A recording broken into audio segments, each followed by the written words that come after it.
живот. За теб, за мен и за всички проблеми. Как се чувствах безсилен, когато нямах пари. Тогава чувствах, че звярат в мене не спи. Гледах напред и нищо не виждах. Гледах палците с колите и само завиждах. В един момент на мене ми пана пътето, но мястото, което исках, вече беше заето. Много трудно ми беше, когато живота се обърна срещу мен. Бати живота, сложих си главата в турбата и си казах, че ще правя пари от тези глупости. Продавах известно време разни продукти, с което не бих се гордял пред моите внуци. Тогава застанах твърдо на тъмната страна, колкото и да не исках това. Мей, гледаш бе, аз съм тарикат, разбери това. Мей, гледаш бе, гледам страшно от моята кола. Мей, гледаш бе, аз съм тарикат, разбери това.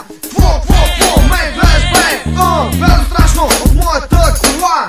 Мисля, че ти знаеш чувството, когато искаш, а не можеш да бъдеш богато. Лайно и да караш коли, да харчиш пари с много жени. Това на мене ми изкъса нервната система. Започнах да работя извън тая система. Стоях по ъглите и продавах лайна. Дори куките научиха за това. Започнаха да ми подслушват моят телефон, да ме следят, да подслушват моят мобифон. Когато усетих, че положението вече не може да бъде удържано или да бъде спряно, изчистих бързо всички неща и успях да излезна чист от тая помия. Мръсните пари вкарах в чистия си бизнес и започнах да живея добре.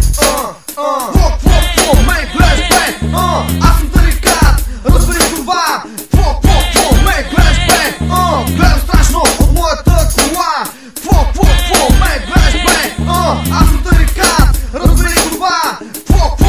Мей, гледаш бе, гледам страшно от моята кола. Парите в броя, моят девиз запомни и сигурно си мислиш, че съм малчен гъс, нали? Дори всичко това да е така, аз искам да живея добре живота си. Не знам обаче има хора, които ме мразят открито и ми пречат на мен, не ме е без за вас. Запомнете бе лайнари тъпи, трябва ли да го повтарям всичко това толкова пъти? Ако стане въпрос за концерт, плащай. Ако стане въпрос за записи, плащай. Ако искаш да ме снимаш мен, плащай. Ако искаш да ме слушаш, плащай, разбери това.